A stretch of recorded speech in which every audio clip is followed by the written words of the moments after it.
Puji Tuhan, saudaraku yang dikasihi oleh Tuhan. Percayalah bahwa Tuhan kita selalu menolong kita, amin. Allah tidak pernah membiarkan kita sendiri. Allah tidak pernah membiarkan kita berjalan sendiri. Walaupun musim silih berganti, tapi Allah kita ada untuk kita, amin. Oleh sebab itu saudaraku yang dikasihi oleh Tuhan, percayalah kepada Dia bahwa Dia adalah Allah yang selalu ada untuk kita. Terima kasih Tuhan. Musim akan selalu berganti, kasih Tuhan tetap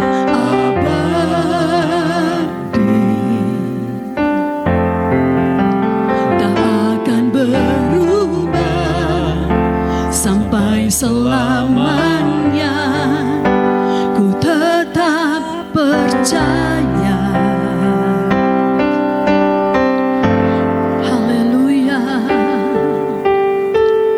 Ku yakin Tuhan memberkati. Ku yakin Tuhan melindungi.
Kesaksian kami juga. Oleh sebab itu saya undang Bapak Gembala. Mari Bapak Gembala maju ke depan. Saya dan Bapak Gembala akan nyanyikan lagu ini. Ya, saudara, mari saudara arahkan hati. Saudara arahkan hati saudara kepada Tuhan. Percayalah bahwa Tuhan Allah ada bersama dengan kita. Haleluya. Terima kasih Tuhan. Selalu berganti, kasih Tuhan tetap abadi, tak akan berubah sampai selamanya. Ku tetap percaya. Ku yakin Tuhan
Tuhan selalu Terima kasih Tuhan. Tuhan tetap abadi, Yesusku, tak akan berubah sampai selamanya. aku tetap percaya. Oh, Ku yakin Tuhan memberkati. ku yakin Tuhan melindungi.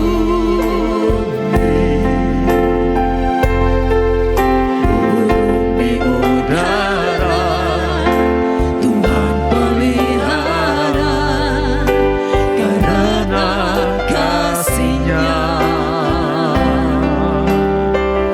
Tuhan selalu menolongku, Selalu menjagaku. haleluya.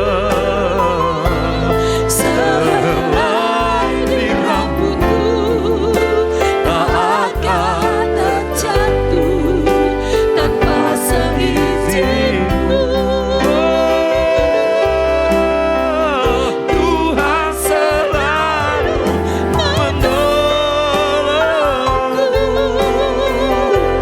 selalu menjagaku.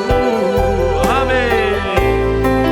Dia mengenyangkanku Dan peliharaku seumur hidupku.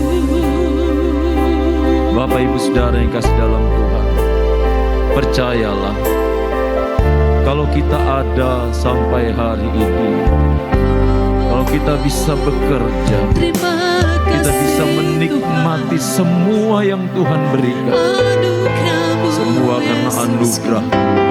Haleluya. Tuhan tidak pernah membiarkan saya dan saudara. Dia tahu kesusahan kita, Terima kasih, Dia tahu kesusahan saudara, terima Dia tahu kasih, kesusahan kita semua. Yesus. Karya-karya-Mu, Yesus.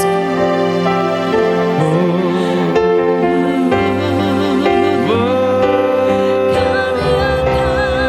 Terima kasih ya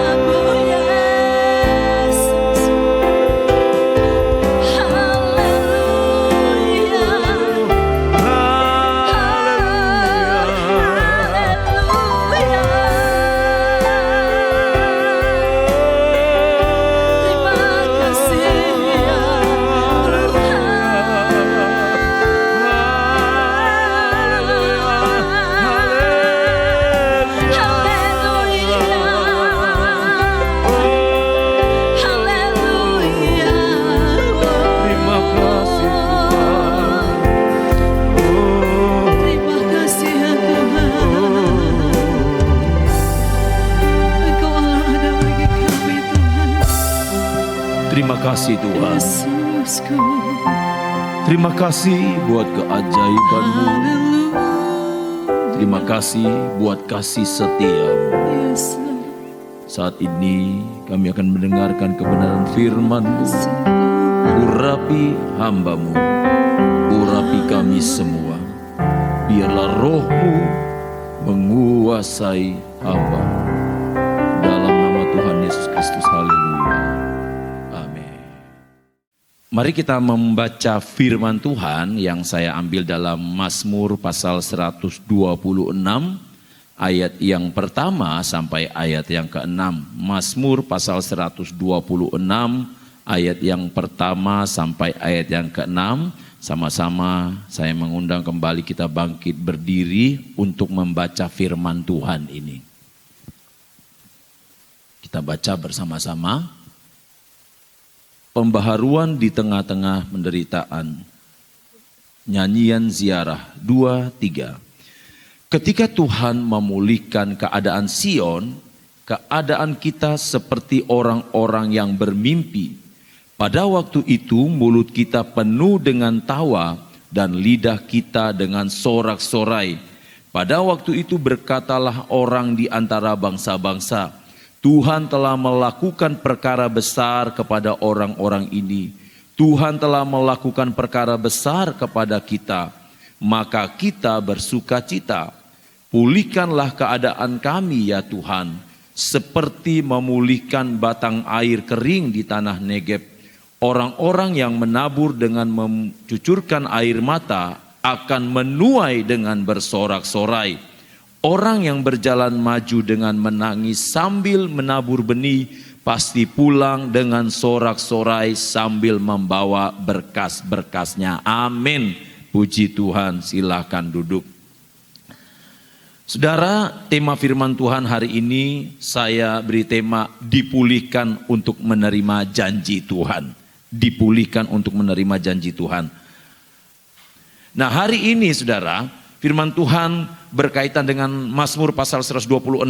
Kalau saudara perhatikan Mazmur ini adalah nyanyian ziarah, ya, nyanyian ziarah. Tidak ditulis ini nyanyian ziarah siapa? Apakah nyanyian ziarah Daud ataukah nyanyian ziarah Salomo?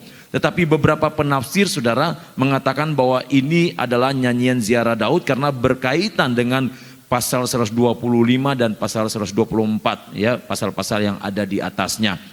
Saudara, di dalam Mazmur pasal 126 ini, ya, ada latar belakang di mana penulisan Mazmur 126 ini merupakan saudara nyanyian ziarah dalam atau pada saat melakukan pendakian, ya, pendakian ke Bukit Sion. Dan hal ini saudara, kalau saudara perhatikan nyanyian ziarah yang disampaikan dalam Mazmur 126 ini merupakan pujian untuk sebagian dari pemulihan atas apa yang sudah terjadi pada tahun 701 sebelum Masehi, ya, 701 sebelum Masehi, ketika ancaman, saya sampaikan sejarahnya kepada saudara, ketika ancaman Sanherib untuk menyerbu Yerusalem.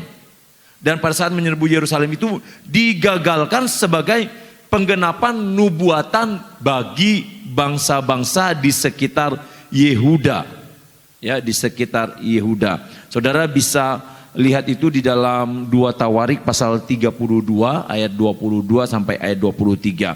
Dan Bapak Ibu Saudara yang kasih di dalam Tuhan Yesus Kristus, Mazmur ini juga berlatar belakang oleh atau keadaan umat Israel yang baru kembali dari pembuangan dari Babel, mengalami pembuangan dari Babel. Dan pada saat mereka mengalami pembuangan dan setelah itu mereka mengalami begitu banyak kesusahan, mereka mengalami begitu banyak kesulitan. Pada saat mereka mengalami pembuangan itu sekitar tahun 538 sebelum Masehi, saudara, umat Israel menyanyikan Mazmur ini sebagai satu peringatan akan pulangnya mereka dari pembuangan. Nah, saudara, di sini dalam Mazmur 126 ini ada hal yang harus dipulihkan dari umat-umat Tuhan. Ada hal yang harus dipulihkan dari umat Tuhan. Nah, apa yang harus dipulihkan? Dalam Mazmur 126 ini sudah kita belajar bersama-sama apa yang harus dipulihkan. Perhatikan dalam ayat yang pertama, ketika Tuhan memulihkan keadaan Sion. Keadaan yang seperti apa? Jadi yang dipulihkan adalah keadaan Israel. Keadaan yang sudah tercerai-berai. Hidup dalam pembuangan adalah hidup yang tidak enak bagi orang Israel. Hidup yang terpisah dari saudara-saudara mereka. Sehingga saudara, firman Tuhan katakan dalam ayat yang pertama, Tuhan akan memulihkan keadaan mereka dari pembuangan di Babel. Kehidupan umat-umat Israel pada saat itu adalah kehidupan yang sangat menderita. Keadaan yang sangat tertekan. Mereka berada di bawah tekanan. Tentu tidak enak, bukan saudara, kita hidup di bawah tekanan. Apapun yang datang di dalam kehidupan saya dan saudara yang namanya tekanan, tentu tidak enak. Dan tekanan-tekanan yang terjadi dari umat Israel ini hal-hal yang tidak baik yang terjadi dari umat Israel ini, ternyata penyebabnya adalah akibat atau salah satu penyebab utamanya adalah pemberontakan yang dilakukan oleh umat Israel sebagai umat pilihan Allah kepada Allah itu sendiri. Ya, ternyata dari sejarahnya Israel mengalami peristiwa yang buruk karena pemberontakan mereka kepada Tuhan. Sehingga Bapak Ibu Saudara yang kekasih di dalam Tuhan Yesus Kristus, di sini pemazmur hendak menunjukkan bahwa segala ratap tangis dan air mata bukanlah kondisi yang permanen yang tidak bisa dipulihkan. Pemazmur mau menunjukkan bahwa Allah sanggup memberikan pemulihan yang terbaik kepada setiap umat Tuhan akibat tragedi yang terjadi, akibat masa-masa sulit yang terjadi. Nah ini saudara, Tuhan mau memulihkan keadaan umatnya pada saat itu. Kalau kita perhatikan di dalam perjanjian baru saudara akan menemukan bagaimana Tuhan juga memulihkan umatnya pasca Tuhan atau Yesus naik ke sorga. Tentang murid-murid Yesus di dalam Lukas pasal 22 ayat 54 sampai ayat 57. Lukas pasal 22 ayat 54 sampai 57. Kita perhatikan. Lalu Yesus ditangkap dan dibawa dari tempat itu. Ia digiring ke rumah imam besar dan Petrus mengikut dari jauh. Di tengah-tengah halaman rumah itu, orang memasang api dan mereka duduk mengelilinginya. Petrus juga duduk di tengah-tengah mereka. Seorang hamba perempuan melihat dia duduk dekat api, ia mengamat-amatinya lalu berkata, juga orang ini bersama-sama dengan dia. Tetapi Petrus menyangkal, katanya, bukan, aku tidak kenal dia.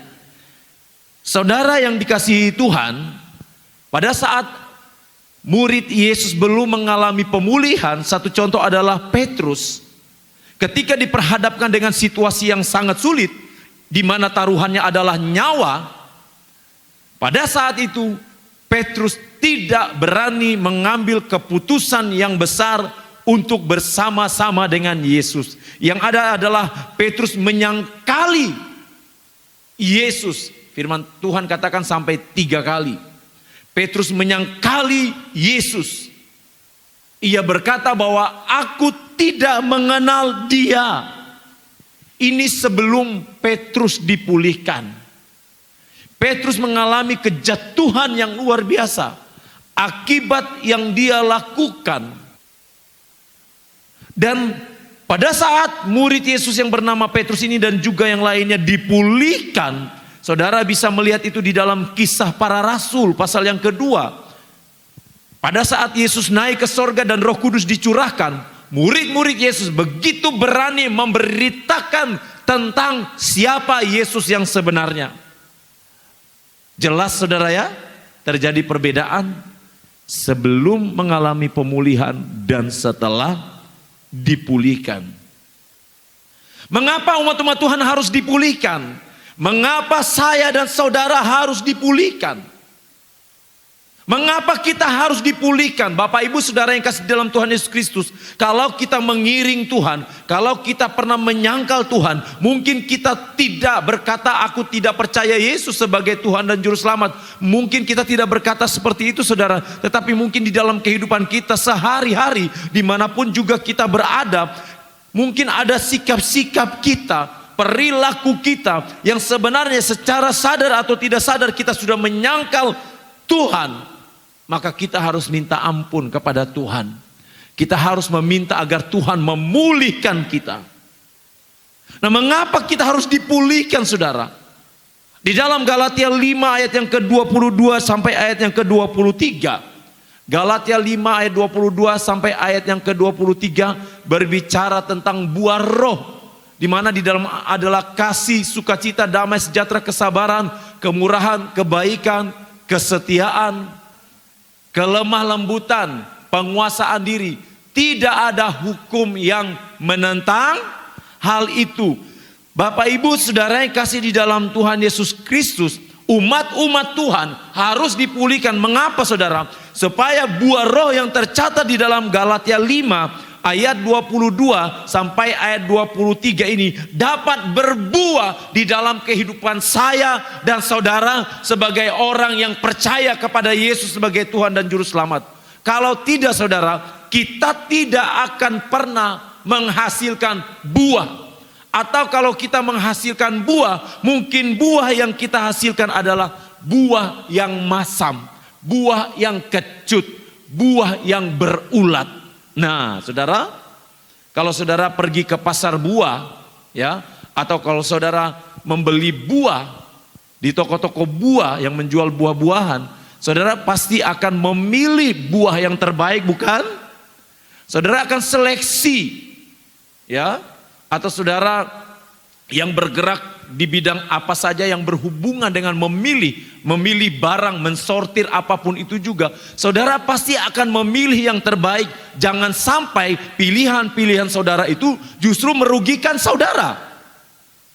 Kalau saya membeli buah, saya akan berusaha membeli buah atau mencari buah yang pertama pasti buahnya masih mulus, masih segar.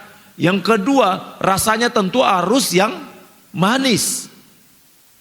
Dan yang tentunya tidak kalah, pada saat kita memilih, buah itu tidak ada ulat di dalamnya. Apa jadinya kalau kita salah memilih buah? Tentu buah itu tidak dapat dimakan. Buah yang kita beli itu pasti kita akan buang. Tidak mungkin kita berikan kepada orang lain. Nah, inilah yang Tuhan maksudkan di dalam kehidupan saya dan saudara. Kita harus dipulihkan sebagaimana umat pilihan Tuhan, umat Israel, mereka melakukan kehidupan yang tidak benar di hadapan Tuhan sehingga Tuhan harus memulihkan mereka. Kalau kita tidak dipulihkan, maka buah roh itu tidak akan pernah ada di dalam kehidupan kita, saudara. Tidak akan pernah ada buah roh itu. Kita tidak akan pernah menghasilkan buah. Selain itu saudara, kita harus dipulihkan supaya apa?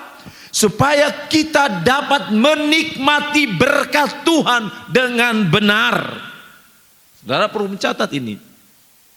Kita harus dipulihkan supaya apa? Kita dapat menikmati berkat Tuhan dengan benar.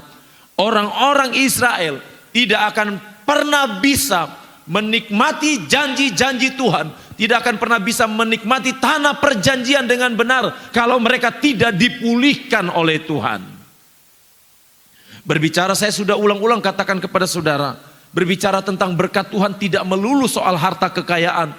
Berbicara tentang berkat Tuhan itu tidak melulu soal keuangan. Ada begitu banyak hal tentang berkat-berkat Tuhan.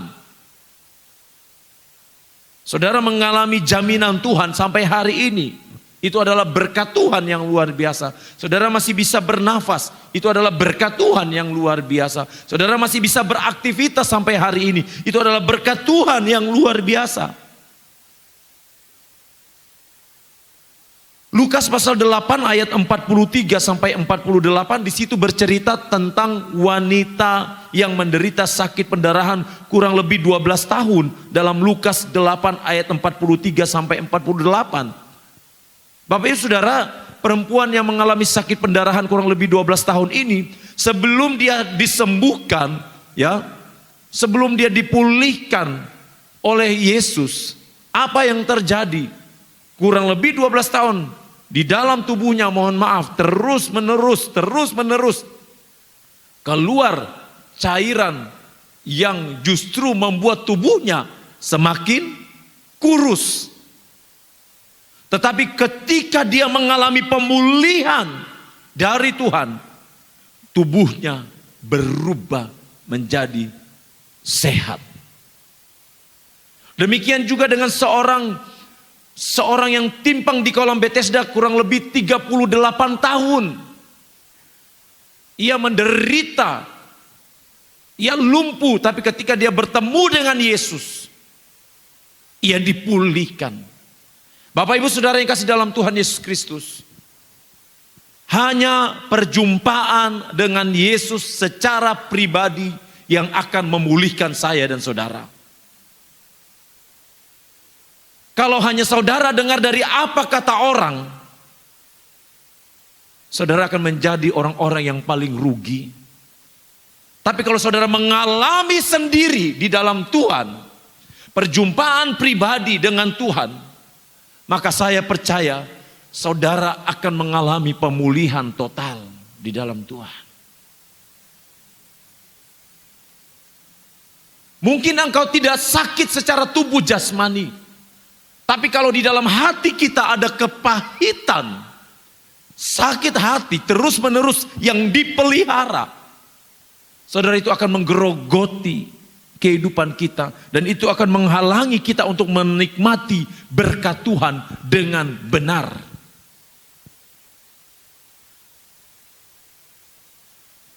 Saudara yang kekasih di dalam Tuhan Yesus Kristus, belajar dari umat-umat pilihan Allah, dari umat Israel. Mereka mengalami penderitaan akibat kesalahan mereka sendiri.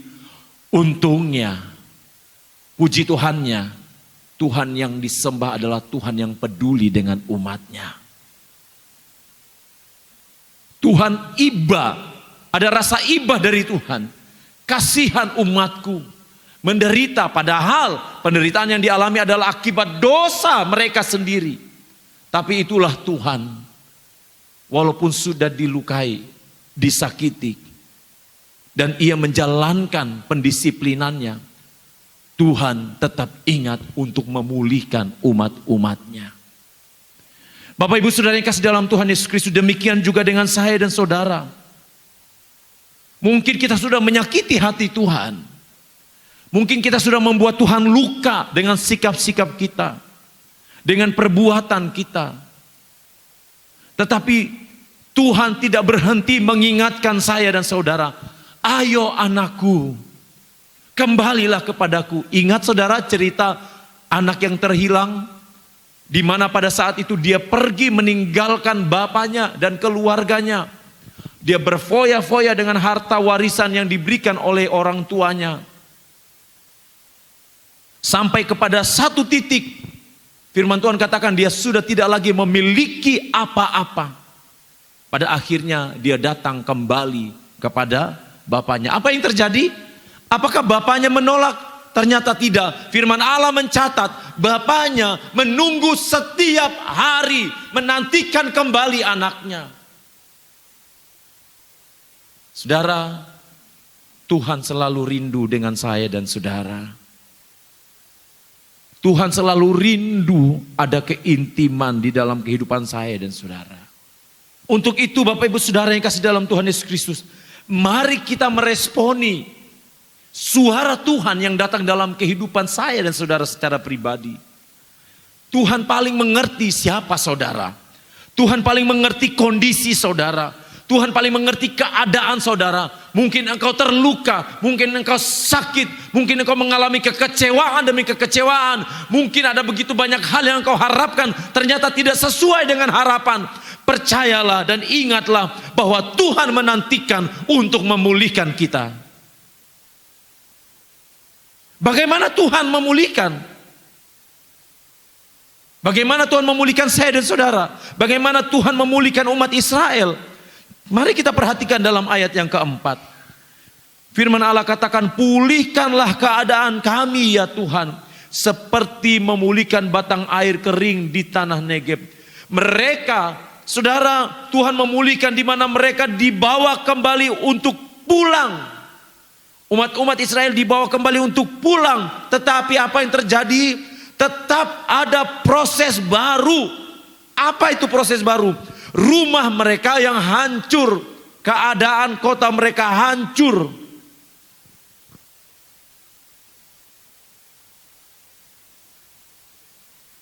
Tuhan memulihkan. Pada saat mereka dibawa kembali dari pembuangan, rupanya ada masalah baru. Masalah baru yaitu rumah mereka sudah tidak layak untuk ditempati. Kota mereka tidak layak untuk ditempati. Saudara, seringkali Tuhan izinkan atau Tuhan membawa saya dan saudara keluar dari masalah yang satu untuk menghadapi masalah yang baru. Apakah saudara pernah mengalami hal ini? Saudara baru saja menyelesaikan satu masalah, ternyata sudah ada masalah baru yang menanti di depan kita. Seringkali Tuhan izinkan semua itu, saudara. Naaman, firman Allah katakan di dalam 2 Raja-Raja pasal yang kelima, ya, Naaman seorang perwira yang luar biasa. Di dalam 2 Raja-Raja pasal yang kelima, kita akan membaca ayat yang pertama, ayat yang ke-9 sampai ayat yang ke-13. Kita baca ayat yang pertama. Naaman panglima Raja Aram adalah seorang terpandang di hadapan tuannya dan sangat disayangi, sebab oleh dia Tuhan telah memberikan kemenangan kepada orang Aram. Tetapi orang itu seorang pahlawan tentara sakit kusta. Ayat yang ke-9. Kemudian datanglah Naaman dengan kudanya dan keretanya lalu berhenti di depan pintu rumah Elisa. Elisa menyuruh seorang suruhan kepadanya mengatakan, pergilah mandi 7 kali dalam sungai Yordan, maka tubuhmu akan pulih kembali sehingga engkau menjadi tahir. Tetapi pergilah Naaman dengan gusar sambil berkata, aku sangka bahwa setidak-tidaknya ia datang keluar dan berdiri memanggil nama Tuhan Allahnya, lalu menggerak-gerakkan tangannya di atas tempat penyakit itu, dan dengan demikian menyembuhkan penyakit kustaku. Bukankah Abana dan Parpar, sungai-sungai Damsik lebih baik dari segala sungai di Israel? Bukankah aku dapat mandi di sana dan menjadi tahir? Kemudian berpalinglah ia dan pergi dengan panas hati. Tetapi pegawai-pegawainya datang mendekat serta berkata kepadanya, Bapa, seandainya nabi itu menyuruh perkara yang sukar kepadamu, bukankah Bapa akan melakukannya? Apalagi sekarang ia hanya berkata kepadamu, mandilah dan engkau akan menjadi tahir. Ayat 14. Maka turunlah ia membenamkan dirinya 7 kali dalam sungai Yordan sesuai dengan perkataan abdi Allah itu, lalu pulihlah tubuhnya kembali seperti tubuh seorang anak dan ia menjadi tahir. Perhatikan Bapak Ibu Saudara, Naaman ketika dia mengalami satu kondisi yang tidak baik di dalam hidupnya, yaitu Tuhan izinkan ia sakit. Dia mendengar satu berita yang sangat menyenangkan dirinya. Ada solusi terhadap sakit penyakitnya, bahwa di satu tempat, ya, ada seorang yang bernama Nabi Elisa yang bisa memberikan kesembuhan. Naaman sangat senang akan hal itu. Gairahnya tumbuh kembali, semangatnya bangkit. Lalu ia pergi bersama dengan pasukan-pasukan yang diizinkan untuk menemani dia. Tetapi apa yang terjadi, saudara? Semangat yang timbul itu yang luar biasa, tiba-tiba turun. Hanya karena perintah dari Elisa yang memerintahkan agar dia mandi ke sungai. Saudara, padahal kalau saudara perhatikan di sini ada proses yang Tuhan izinkan buat Naaman. Tuhan sedang memproses kerendahan hati Naaman. Iya, perwiranya, teman-temannya akhirnya orang-orang yang bersama dengan dia berkata, Tuhan, apakah itu terlalu sukar untuk turun ke sungai tersebut dan mandi? Apakah itu berat bagimu? Bukankah kalau Tuhan disuruh melakukan yang lebih berat lagi, yang lebih sukar lagi, Tuhan pasti melakukannya? Ya, Naaman melihat dengan mata telanjang dia bahwa sungai itu terlalu kotor. Masih banyak sungai-sungai yang lain. Tuhan melihat respon hati Naaman. Dan untungnya saudara, Naaman pada akhirnya mau melakukannya. Bapak Ibu Saudara yang kasih dalam Tuhan Yesus Kristus, seringkali Tuhan izinkan ketika kita keluar dari satu masalah, kita bebas dan ternyata ada masalah yang baru yang Tuhan izinkan datang di dalam kehidupan saya dan saudara. Tujuannya tidak ada lain untuk mendewasakan iman percaya kita kepada Tuhan.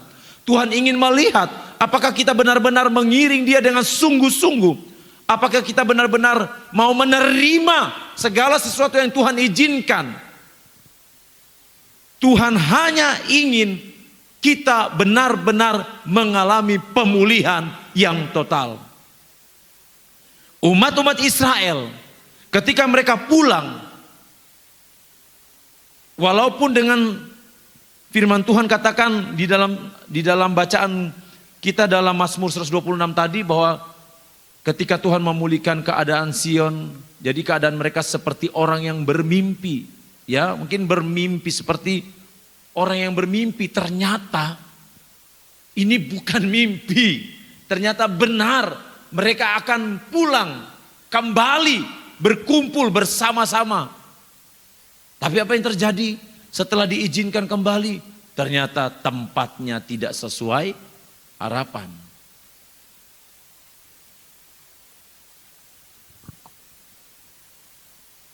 Saudara yang kekasih di dalam Tuhan Yesus Kristus,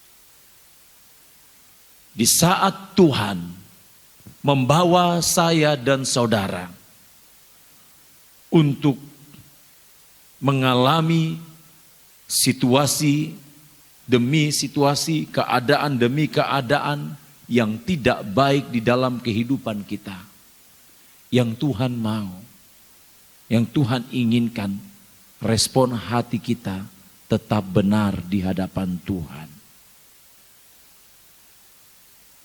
Jangan sampai saudara, saat Tuhan izinkan, yang lahir di dalam diri kita adalah omelan-omelan.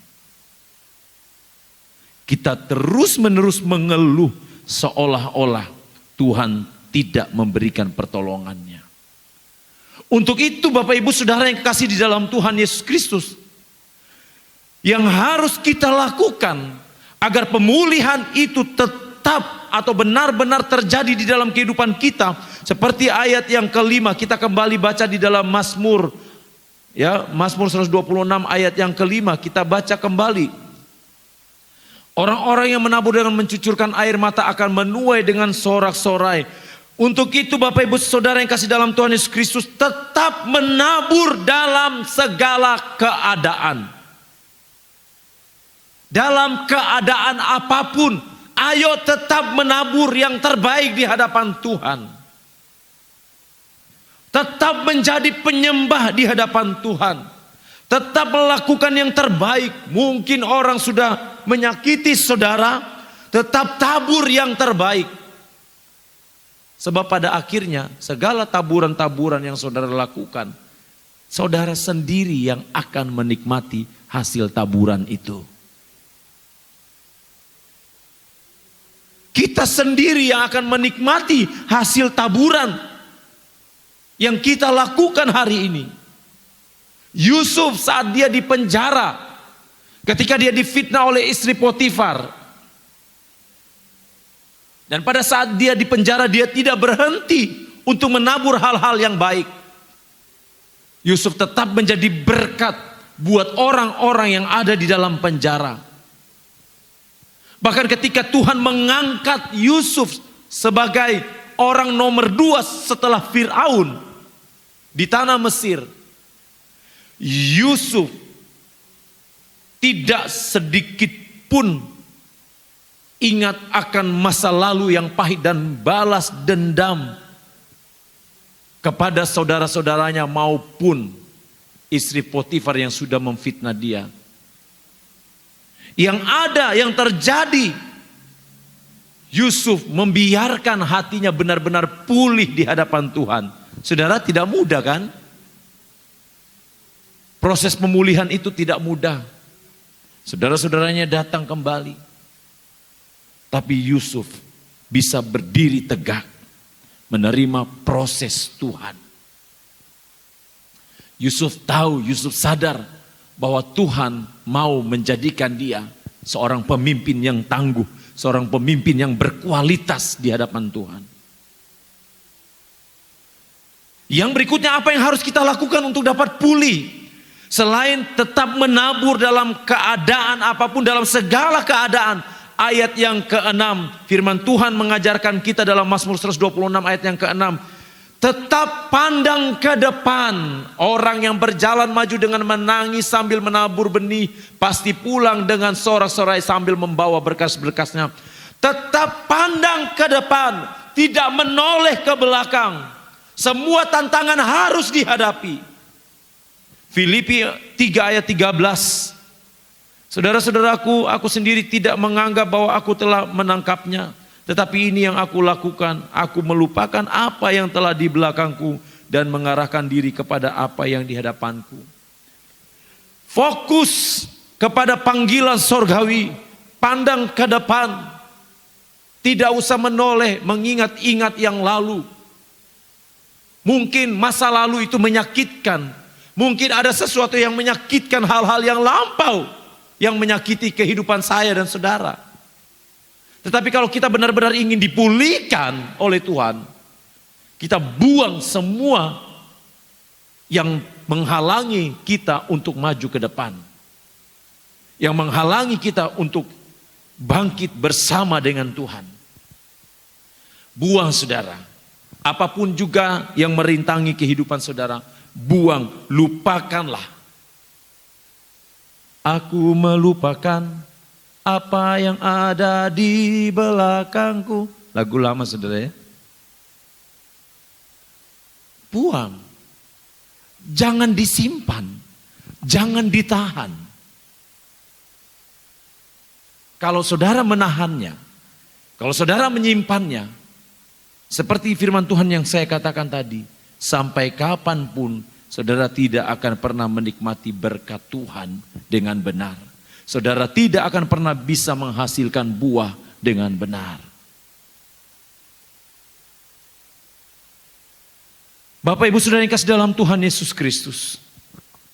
Untuk itu saya mengajak kita semua, ya, saya mengajak kita ketika kita mengiring Tuhan, kita harus mau menerima proses Tuhan. Semua tidak lain agar Tuhan dapat memulihkan kita. Sehingga ketika kita dipulihkan, kita dapat menerima janji Tuhan dengan benar. Dan pada akhirnya Tuhan mau kita pulang dengan bersorak-sorai seperti ayat yang ke-6. Bersorak-sorai membawa berkas-berkasnya.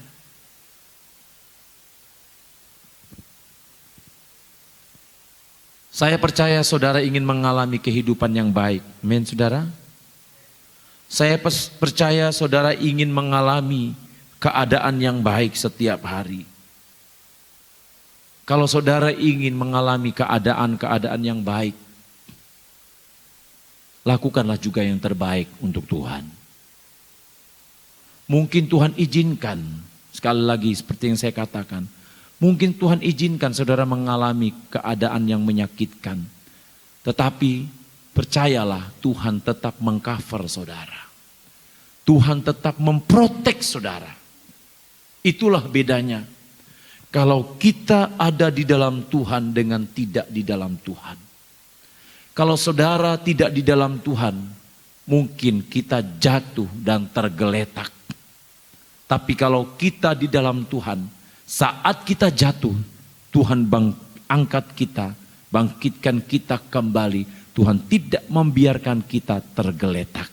Tuhan pulihkan kita supaya apa? Supaya janji-janji Tuhan tergenapi di dalam kehidupan kita semua. Amin saudara. Puji Tuhan. Haleluya. Pulihkan hatiku dengan kasih-Mu. Bentuklah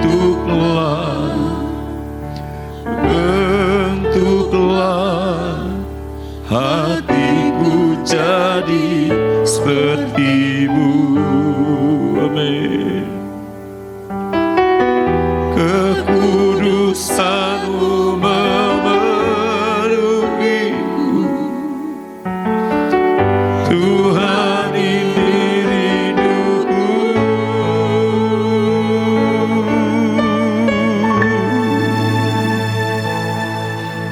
Ubah hatiku seperti hati-Mu. Amin. Kudus berkenan bagi-Mu, bagaikan emas yang murni untuk hatiku selalu. Biar ku menjadi ciptaan baru, bebas dari semua yang jahat, serupa dengan gambar-Mu. Sucikanku, kuduskan hatiku, Tuhan.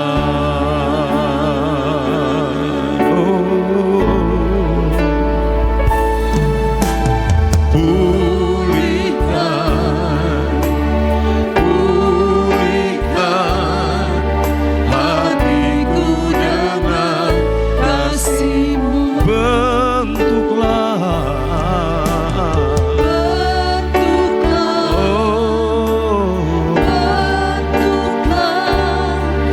hatiku jadi seperti-Mu. Kekudusan-Mu, Tuhan.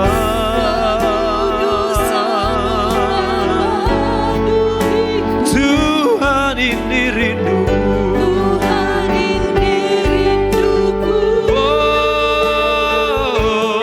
Ubah hatiku seperti hati-Mu. Amin. Kudus berkenan bagi-Mu. Amin. Bagaikan emas yang murni bentuk hatiku selalu. Biar ku menjadi ciptaan baru. Amin. Bebas dari semua yang jahat, serupa dengan gambar-Mu. Sucikanku, kuduskan hatiku, Tuhan.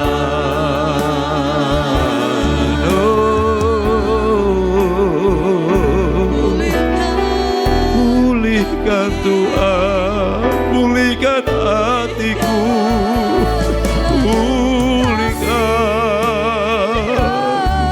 pulihkan hati kami Tuhan, pulihkan hati kami Yesus. Baharuilah, biarlah kami menjadi ciptaan yang baru di hadapan-Mu Tuhan. Haleluya.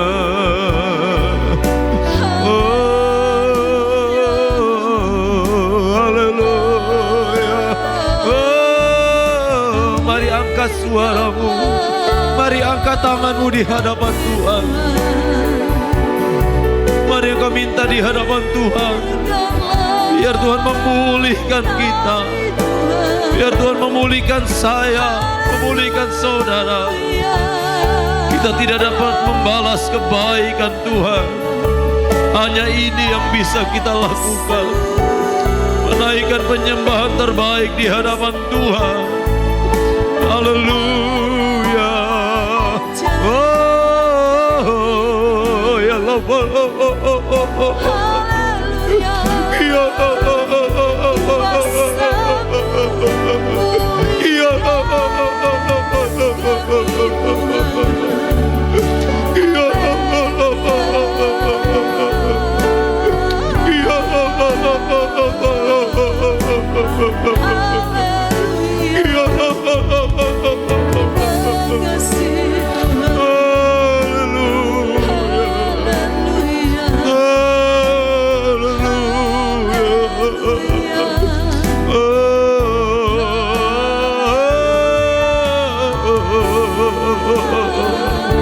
Terima kasih Tuhan.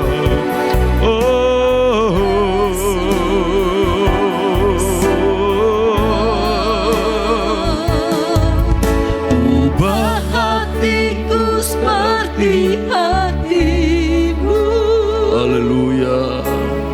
Kudus dan benar bagimu. Ya Tuhan. Bagaikan emas Yang murni bentuk hatimu selalu, biar ku menjadi ciptaan baru. Amin. Bebas dari semua yang jahat. Amin. Serupa dengan gambarmu, sucikanku, kuduskan hatiku, Tuhan.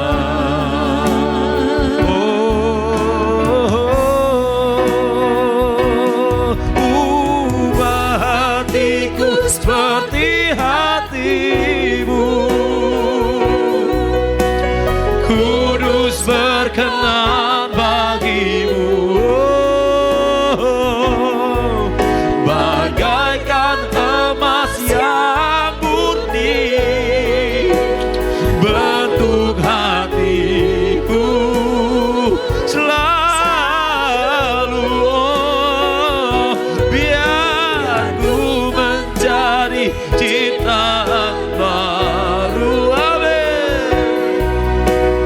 Bebas dari semua yang jahat,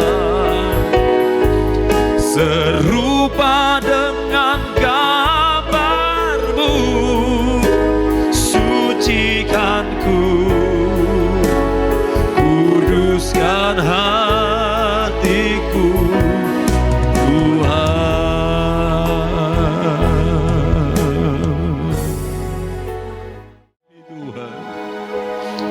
Mari pulihkan kami Tuhan. Pulihkan gereja-Mu. Pulihkan kami semua Tuhan. Pulihkan keadaan kami Tuhan. Kami perlu Engkau Tuhan. Kami butuh Engkau Tuhan. Haleluya. Gimana ya Allah? Gimana ya Allah? Haleluya. Haleluya. Haleluya. Bapa, kami sadar kami tidak mampu tanpa Engkau Tuhan. Kami butuh Engkau Tuhan. Kami terbatas, kekuatan kami terbatas Tuhan. Seringkali kami ingin bangkit, tapi kami tidak punya kekuatan Tuhan.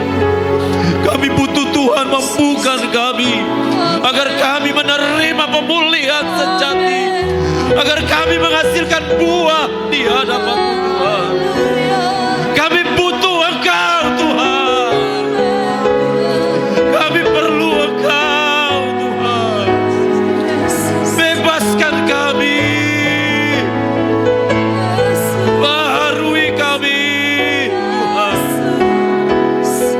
Mari Tuhan. Mari Tuhan. Hanya Engkau yang mengerti kami. Kami berteriak memanggil nama-Mu Tuhan. Kami berteriak memanggil Engkau Tuhan. Tuhan penolong kami. Tuhan juru selamat kami. Terima kasih Tuhan. Terima kasih buat semuanya. Engkau sungguh baik. Engkau teramat baik. Berkati umat-umat-Mu yang sudah hadir hari ini. Berkati pekerjaan umat-Mu. Mungkin ada masalah dalam pekerjaan. Tuhan selesaikan dengan cara-Mu Tuhan.